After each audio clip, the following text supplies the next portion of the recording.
pouco. Então, acho que é uma particularidade minha que me deu um pouquinho de vantagem, né? E por trás disso tudo, que é o que eu considero que é o principal...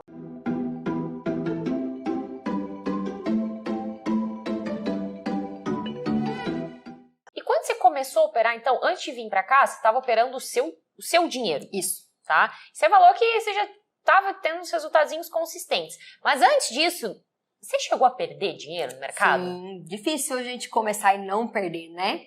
Cheguei sim, eu acho que nos 3 primeiros meses, eu lembro direitinho que nos 2 primeiros eu perdi.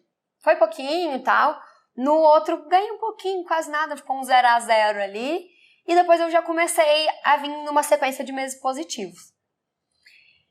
E depois, desde que a gente tá aqui na mesa, eu tive um mês negativo, que foi um mês que eu não ganhei dinheiro. Então, como assim? Não, peraí. Você tá falando que você tá aqui, a mesa aqui tem 1 ano e pouquinho, é isso? Isso.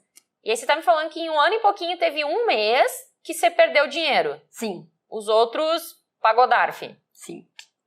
Gente. Não, eu fico abismada, porque é o seguinte, é um processo de evolução muito rápido, tá? Pelas histórias que a gente conhece, pelas coisas que a gente conhece do mercado. Dá pra ver, inclusive, pelos seus resultados fora daqui. Você falou, o primeiro mês eu perdi dinheiro, mas perdi pouquinho. O segundo mês perdi dinheiro, mas perdi pouquinho. Depois quase fechou no 0 a 0.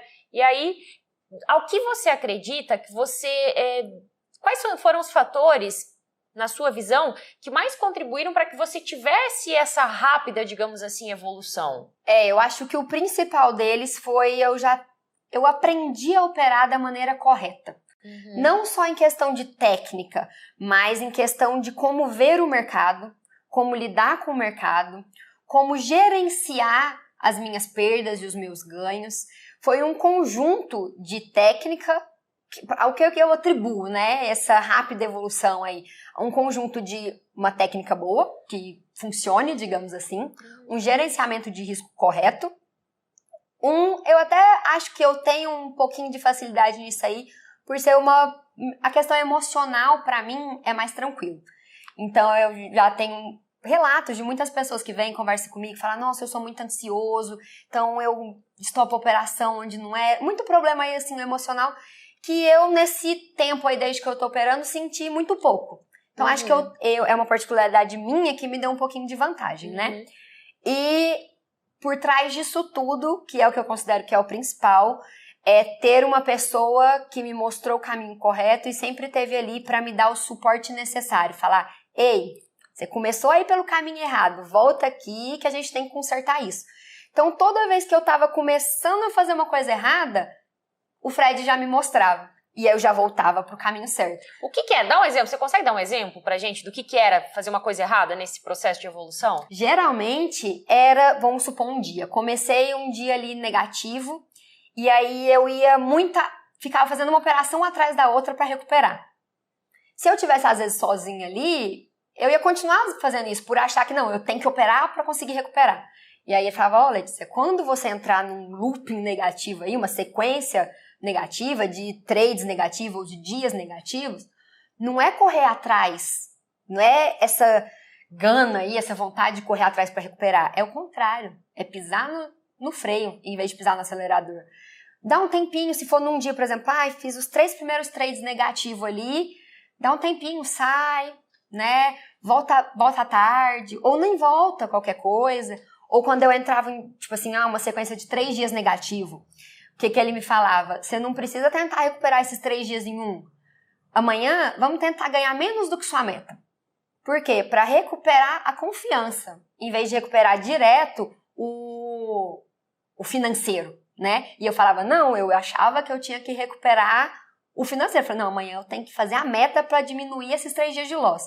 Mas não, aí ele foi me mostrando várias coisas. Essa é uma que eu levo sempre, desde o comecinho até hoje. Esses tempos atrás, acho que eu tava 3 dias seguidos fechando negativo. A cabeça tava meio ruinzinha, assim, outras coisas. Aí o que eu fiz? Eu diminuí minha meta. Minha meta diária de X, eu passei ela para meio X.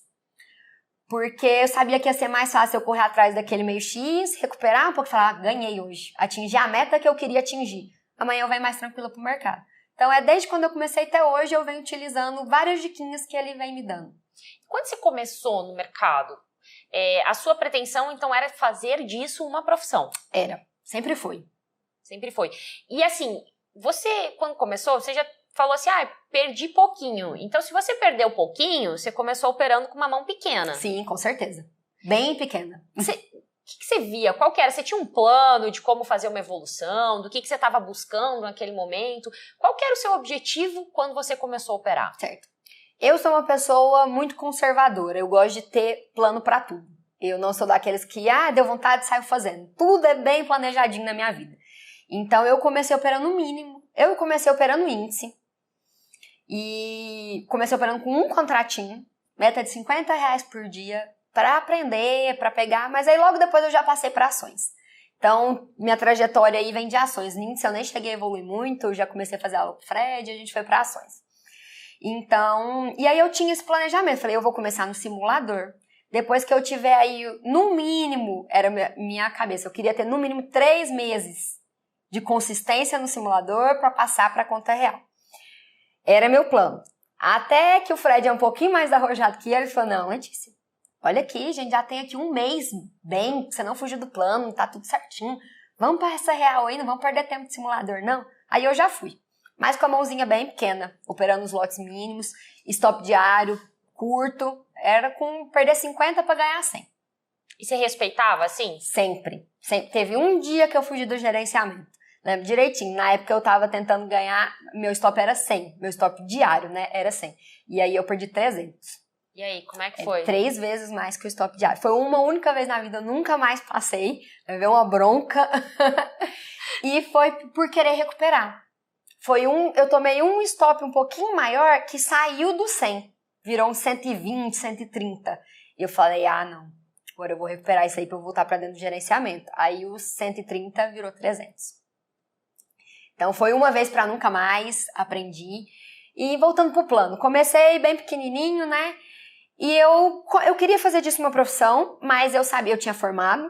Então, e eu não gosto de ser dependente de nada, nem de ninguém. Então, o fato de eu ter formado já me causou uma certa pressão de não depender 100% dos meus pais.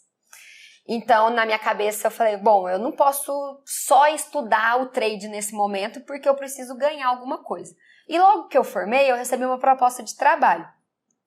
Então, eu aceitei essa proposta e fui trabalhar. Mas eu já comecei trabalhando na minha área, na área de engenharia de produção mesmo, mas já com o pensamento de em breve largar e viver do mercado. Ou seja, desse certo. Era só para ter uma renda aí. Isso, porque outra coisa que o Fred sempre me falou é,